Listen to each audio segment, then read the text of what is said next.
Hong Kong took center stage as the world watched protests turn into riots and violence since June.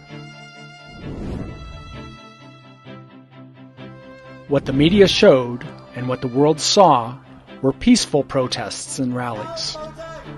What they did not see and did not know was that after these protests ended, the rioters came out to play.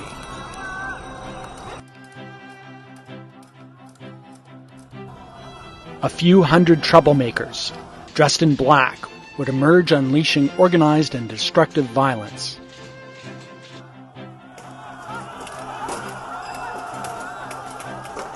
However, both local and foreign media seem bent on accusing the police as heavy-handed, never showing the violence and assaults against the police. The camera almost never aimed at the rioters, who were provoking and attacking the police in the first place. In one scene probably not seen abroad, police were being chased and attacked by these armed thugs before retreating into their police van, which was then bashed and battered. These thugs are not ordinary normal citizens. They were fully armed. Take a look at their helmets, their gas masks, their elbow and knee pads, gloves, shields. In short, they were fully geared up for war. Then let's take a look at their weapons. Petrol bombs, corrosive liquid, wooden bats, slings to propel heavy bricks and other projectiles, revamped air pistols, laser guns capable of blinding, and umbrellas with knives attached to the ends.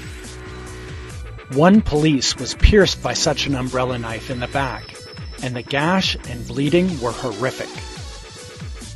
In a recent police raid in a storage house related to an activist group, the police found 1.5 kilograms of TATP, a well-known, unstable, and extremely dangerous explosive used in terrorist attacks in London, Paris, and Brussels.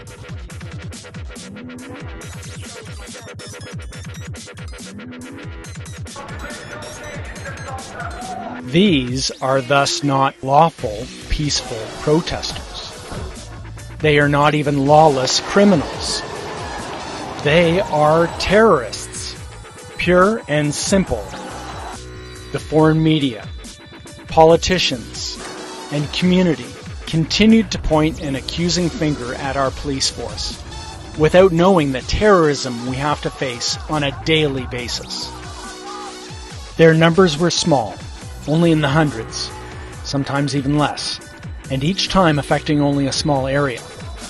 These were flash mob activities, guerrilla warfare, and as suddenly as they appear, they would disperse. It is now clear that they were trained, both locally and abroad. We can see them practicing on rooftops. There were also on-site instructions with commanders guiding the action. They were paid and would go home after work just before the subways closed.